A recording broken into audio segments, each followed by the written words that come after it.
کیجیے. اور آخری بات، دو صورتیں ایسی ہو سکتی ہیں جس میں آپ کو کنسلٹ کرنے کا ہمارے پاس ٹائم نہیں ہوگا اور مشاورت کا.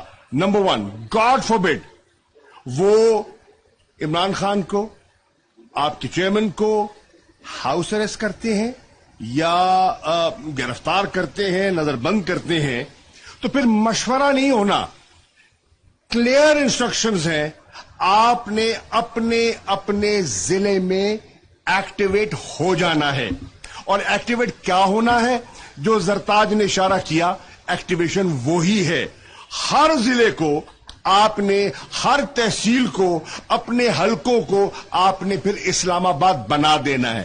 انتظار نہیں کرنا کہ لیڈرشپ نے ہمیں بتایا نہیں ہے، لیڈرشپ نے ہدایت نہیں دی. ہدایت آ چکی ہے، آپ کو کنوے کر رہے ہیں کہ ہر حلقہ، ہر ضلع، ہر تحصیل جو ہے اس پہ آپ نے ایکٹیویٹ ہو جانا ہے. اگر پہلے کیا، اور اگر جلسے والے دن جس دن کال کی ڈیٹ آتی ہے کنٹینرز رکھتے ہیں، رکاوٹ ڈالتے ہیں، تو پھر بھی آپ نے اپنے علاقوں میں جو کرنا ہے. اب سیاسی لوگ ہیں، سمجھدار لوگ ہیں، میں زیادہ اس کی وضاحت نہیں کرنا چاہتا، وقت پہ ہو جائے گی. But please be prepared. انتظار نہ کیجیے گا، ہمیں کسی نے نہیں بتایا، بتا رہے ہیں آپ نے کیا کرنا ہے. آپ سیاسی لوگ ہیں اور آپ نے سیاسی عمل کرنا ہے.